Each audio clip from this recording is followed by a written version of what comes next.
right, Herbstreit Jr. Let's get into let's get into your rankings. He's got a love affair with Oklahoma, though. So do you. Oklahoma can do no wrong in Kurt Herbstreit's eyes. Nothing at all. Nothing at all. So, all right, taking a look at this. All right, so what I'm going to do is basically break down Hatter's top 12, but I'm going to go in the opposite direction here. I'm going to start with number 12 and move my way up. I think that's the more appropriate way to do it. Hat? I got that because my top 12. Because you know what? If there's complete chaos, the top 12 is still apparent, man. Come on. Only 4 go to the playoffs, though. Yeah. You're right. All right. Well, let me do my thing, man. You know what? Without further ado, let your boy do his thing. All right. So, number 12, I've got the Oregon Ducks. I think the Oregon Ducks, even though they only had the 10-point win versus the Oregon State, the Beavers, I think that's still, this team is, obviously they're sitting outside, watching the Pac championship and stuff like that. But for the most part, I think as far as college football is concerned, I think they are the 12th best team. Number 11 after 2 losses, you got to give it to Baylor. Dream. Okay. They're out of the top 10. Hey, you know what? You get that was a pretty rough loss, man. You lose your starting quarterback, you're down to your third-string quarterback and playing in the rain. They got one more game to prove something to the committee. Obviously, it's not going to happen. They're going to probably beat all up on Texas. But for the most part, I think that Baylor is done. But sitting at the 11th spot as far as I'm concerned. Number 10, I've got Notre Dame with the heartbreaking loss versus Stanford, Dream. Heartbreaking. I told you it was going to lose to Stanford. You did tell me. You did tell me. You are right about that. And but you were stomach aching that game all the way till the end. Tell me you weren't. Because Notre Dame went ahead with 30 seconds left and let Hogan come all the way down the field for Stanford, and they kicked the game-winning field goal with, I might add, a 15-yard face mask, which probably cost them the game. Number 9, I got Florida State. I think Florida State, listen, you know what? Florida's played absolutely terrible, and they did beat up all over Florida. But for the most part, I think Florida State, not such a bad team after all. I think they'll be pretty strong in the bowl as well, Dream. What do you think? Florida State, I honestly would put Notre Dame ahead of Florida State, my opinion. But I hear you. All right. Who finished hotter? Notre Dame had, a terrible performance versus BC and almost lost the game. Well, I don't want to say they almost lost the game, just had 5 turnovers, so that was bad. I do got to give Florida State some props because they were the team to finally get you to shut up about Florida. So actually, I am going to move them up a notch for beating Florida this weekend. Number 8, I got Stanford, the Stanford Cardinal. After that win versus Notre Dame. And they have the Pac-12 championship versus USC this week, which I'm pretty excited to watch that game, Dream. Oh, me too. I think that's going to be a good one. Yep.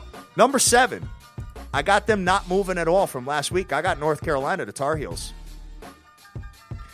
Problem is for them is even if they beat Clemson, they're going to need some help because they have had 2 FCS teams on their schedule this year, and for the most part, that's not so impressive in the committee's eyes, especially the fact that they lost to South Carolina, Dream. I know.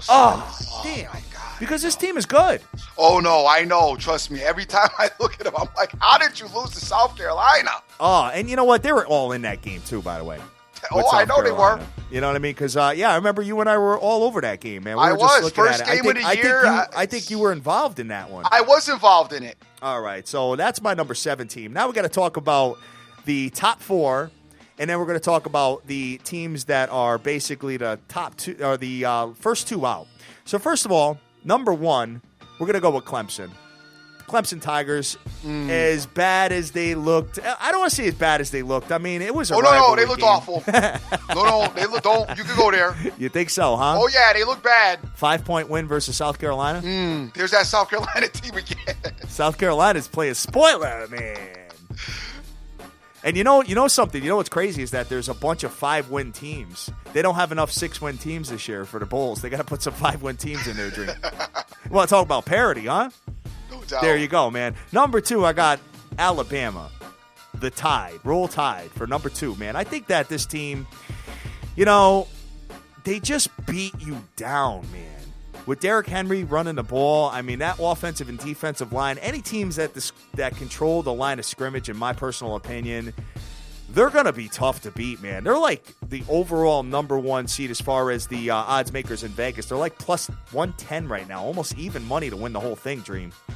You know, Alabama is a team that if you have a very exceptional coaching staff, like the only team that I think, honestly, that would be able to beat Alabama, and I hate to say this, though, because I don't really like to give him credit, but Urban Meyer could probably scheme to beat this Alabama team because you just need a different.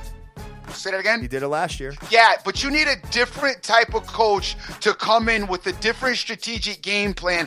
And I just don't know that the coaches in the top four with their particular teams have that wherewithal to come up with a scheme to frustrate and really get this Alabama team caught off guard. I just don't like I believe in Clemson's case, Clemson's going to try to meet Alabama with their game, which is really Alabama's game, and you're just going to get Alabama's going to show them like this is what we do. You know what I mean? Yeah. Because they play similar styles as far as I'm concerned. But I just think that Alabama's like that big brother in that system. It's going to be like, hey, listen, dude, that doesn't work against us because that's what we do. So like, just fall back and take this loss and let us win the national title. Well, the thing is, man, the front four of Alabama is so damn strong, and it's like, I mean, you don't even need to stack the box versus the run. The front four gets so much pressure, man. Yep. And it's like, my feeling is that if you can catch them a little overly aggressive, like we saw in the first drive of the Pats and Denver game with Denver, you could throw maybe some bubble screens or some underneath stuff or whatever, and kind of catch them off guard, kind of put them on their heels a little bit. You know what I mean? Yep. And then start running the ball. That's my opinion. But, hey, what do I know? I'm not a college coach. I'm just, giving you my opinion on the top 12. So, looking at number 3, I think this team obviously finished strong at the end and looks really good. The Oklahoma Sooners, man. I think the Sooners are the best equipped to beat Alabama out of all the teams in the top 4. Wow, really? I do. I just because their offense has Clemson's offense to me just doesn't have enough. Okay. I offensively don't like Clemson. I mean, Clemson's defense is very, very good. I'll give it to them. I don't know that they're going to be able to stop Henry, but they're good. I just don't. Their passing game, for me, guys, okay? Just keep it. It's my opinion. To me, their passing game is not going to be enough for Alabama. But I think that Oklahoma, I think that they have enough passing to be a problem for Alabama. Baker Mayfield is really good. Yeah. Very, very good. I spotted that kid a while ago, man. And you know what? Number 3, I think, suits them pretty well. And, they don't have a conference championship game, but they are the Big 12 conference champions based off that win versus the Oklahoma State Cowboys. So, in number 4, I got Iowa. I got to put nasty Iowa. I got to keep them in there, man. Until you get knocked off in the Big 10 championship, you got to leave them in there. They're undefeated. That's your squad, man. That's your squad. You ain't got to sell me on my team. I've been talking about since like week 3. You ain't got to sell me on them. I know what they're capable of. I completely agree with Iowa being there. All right, sounds good. And then obviously number 5, we got Michigan State. Michigan State looked pretty damn well last week, man. I mean, they put the hammer down on Penn State, brother. Yeah, they did. I mean, they scored over 50 points in that particular game, and I did not see that coming. I thought it'd be a little bit tighter than that, to be honest with you, and I was pleasantly surprised to see how Michigan State, the offense came to life, Dream. Yes, it did. That makes them a very dangerous team, by the way. If they can continue that offensive firepower, they've got the defense to do it, man.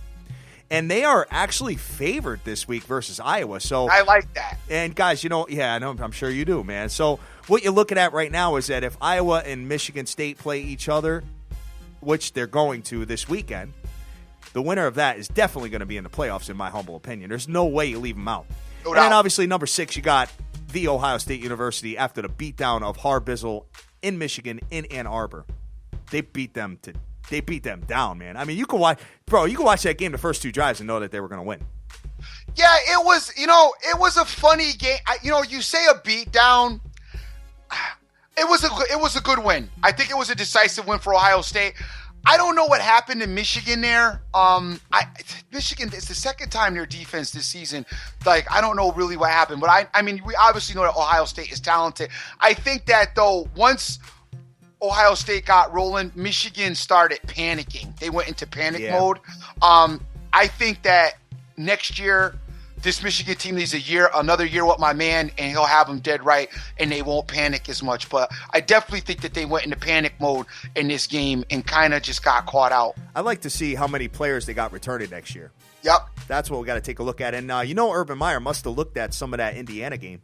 Sure. Because Indiana ran for, I want to say, it had to be I want to say 200 and something yards.